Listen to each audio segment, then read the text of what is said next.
C'est une société qui fait de la photo immersive, de la photo 360 degrés, soit en aérien avec un drone, soit au sol.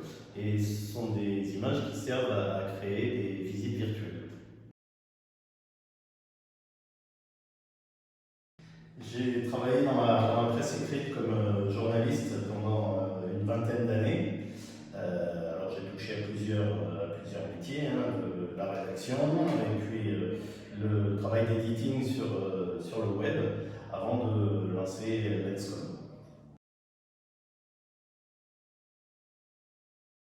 Les compétences pour lancer une entreprise, selon moi, c'est d'abord d'avoir une bonne idée, de s'assurer que cette idée elle va être valorisable, qu'on va pouvoir la vendre. Et ensuite, c'est de travailler en équipe. C'est important parce qu'on ne sait pas tous tout faire. De travailler en équipe et ensuite et surtout d'être très à l'écoute des clients, que ce soit des clients qu'on a réussi à faire signer ou que ce soit les clients en prospection.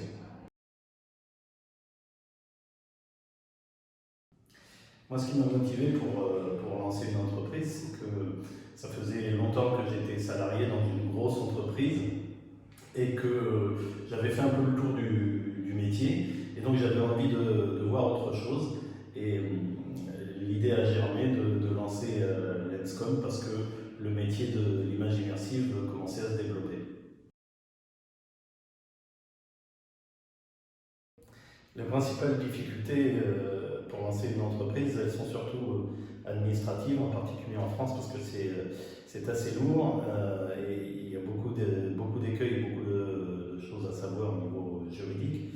Et puis après, une fois qu'elle est lancée, ce qui est difficile, c'est d'arriver à avoir des compétences extérieures quand on veut, par exemple, embaucher ou prendre des gens en formation.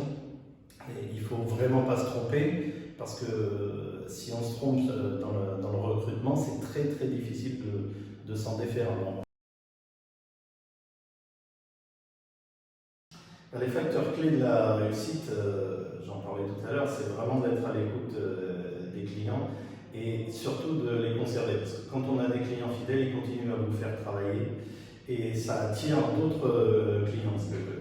Il suffit de satisfaire les gens pour avoir de la bonne publicité et c'est presque plus facile que le marketing commercial. Il y a 10 ans, j'étais très très loin d'imaginer que je ferais ça aujourd'hui. D'une part parce que l'image immersive à 360 degrés, c'était pas une technologie très répandue ni même très connue, et que pour ce dont on sert pour faire les photos aériennes, ça n'existait pas non plus, c'était pas popularisé. Les drones, on n'en parlait pas il y a 10 ans. Donc effectivement, je ne savais pas que je ferais ça il y a 10 ans.